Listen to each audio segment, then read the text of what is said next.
¿Tus canarios han abandonado el nido en plena cría y no sabes por qué?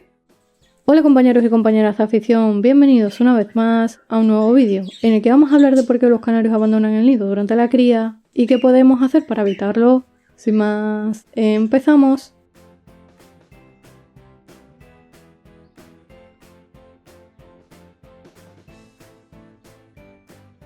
El abandono del nido es una de las situaciones más frustrantes para cualquier criador, sobre todo cuando estamos empezando o cuando tenemos muchas expectativas puestas en una pareja. Sin embargo, es fundamental entender que los canarios no abandonan el nido porque sí, sino que en la mayoría de los casos, este comportamiento responde a distintos factores que afectan directamente a su seguridad, a su estado físico o a su propio instinto. Uno de los factores más importantes es el estrés ambiental, ya que pequeños detalles que muchas veces pasan desapercibidos pueden terminar afectando seriamente al comportamiento de la canaria.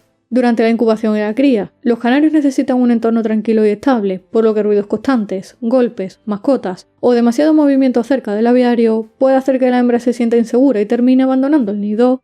A esto se le suman otros aspectos igual de importantes, como la iluminación y la temperatura, puesto que una luz demasiado intensa, cambios bruscos en las horas de luz o temperaturas extremas pueden alterar completamente su comportamiento.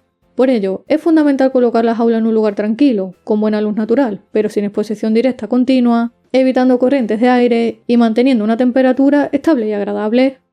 Otro aspecto que influye mucho más de lo que parece es la propia pareja. Con el tiempo cualquier criador aprende que no todas las parejas funcionan bien y que la compatibilidad entre macho y hembra es fundamental para que la cría salga adelante. En algunos casos, un macho demasiado agresivo e insistente puede llegar a estresar a la hembra hasta el punto de hacer que abandone el nido, mientras que en otras ocasiones simplemente no existe una buena conexión entre los dos, lo que provoca rechazo o falta de coordinación durante la incubación y la alimentación de las crías. Además, cuando trabajamos con parejas jóvenes e inexpertas, es bastante habitual que cometan errores, ya que aún no han desarrollado completamente su instinto de cría. Por eso, observar el comportamiento de la pareja es fundamental, y si detectamos que el macho molesta en exceso, puede ser recomendable separarlo temporalmente para favorecer la tranquilidad de la hembra. Ligado a esto, hay un punto que muchos criadores pasan por alto y que resulta determinante, que es la preparación física de la hembra. Una hembra que no se encuentra en buenas condiciones difícilmente va a poder sacar adelante una nidada, y en muchos casos el abandono del nido se produce simplemente porque no tiene la energía suficiente para continuar. Esto es especialmente frecuente en hembras demasiado jóvenes, que aún no están completamente desarrolladas, o en hembras de edad avanzada. Por eso, antes de iniciar la cría, es imprescindible asegurarnos de que la hembra está bien preparada, con una alimentación equilibrada, suplementos adecuados y un buen estado físico general. Por otro lado, no debemos olvidarnos de los huevos y del propio proceso de incubación, ya que los canarios tienen un instinto muy desarrollado y son capaces de detectar cuando algo no va bien. Si los huevos no están fecundados o presentan problemas en el desarrollo del embrión, es bastante habitual que la canaria termine abandonando el nido. Del mismo modo, la rotura accidental de algún huevo puede generar un nivel de estrés suficiente como para provocar ese abandono. En estos casos, es importante revisar el nido con cuidado, pero siempre evitando intervenir en exceso, ya que una manipulación constante puede agravar aún más el problema.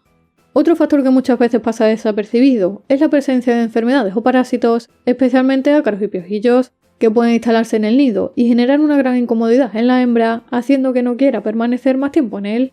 Además, cuando hay pichones en el nido, si se ven afectados por este tipo de parásitos, en algunos casos los padres pueden abandonarlos, ya que al ver a los pichones débiles o enfermos, su instinto les lleva a no intervenir energía en crías que no van a salir adelante. Por este motivo, mantener una buena higiene en las aulas, desinfectar los nidos antes de cada uso, desparasitar a la pareja y prevenir la aparición de parásitos es fundamental para evitar este tipo de problemas.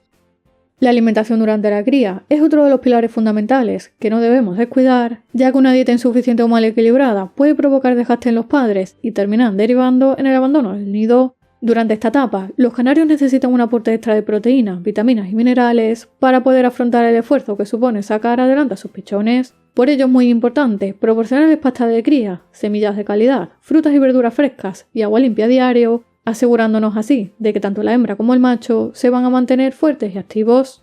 Por último, un error muy común, especialmente entre criadores que están empezando y que puede marcar la diferencia entre el éxito y el fracaso, es molestar demasiado a los canarios. Es completamente normal que queramos revisar el nido, ver los huevos o comprobar cómo van los pichones, pero hacerlo con demasiada frecuencia genera un estrés enorme en las canarias. En muchos casos, este exceso de intervención es suficiente para provocar el abandono, por lo que lo más recomendable es observarlo sin molestar, revisar únicamente lo necesario e intentar hacerlo cuando la canaria salga del nido. En definitiva, este es un problema bastante común dentro de la canaricultura, pero en la mayoría de los casos se puede prevenir con una buena preparación, observación y manejo, No obstante, en el caso de que tus canarios abandonen el nido o quieras saber qué hacer si te ocurre, por aquí arriba y debajo en comentarios fijados te dejo un vídeo en el que explico qué debes hacer para evitar que los huevos se estropeen o que se mueran los pichones. Si te ha gustado el vídeo, dale a like y suscríbete al canal para recibir nuevos vídeos cada semana. Por aquí te dejo más vídeos sobre canarios y como siempre te espero en el próximo vídeo.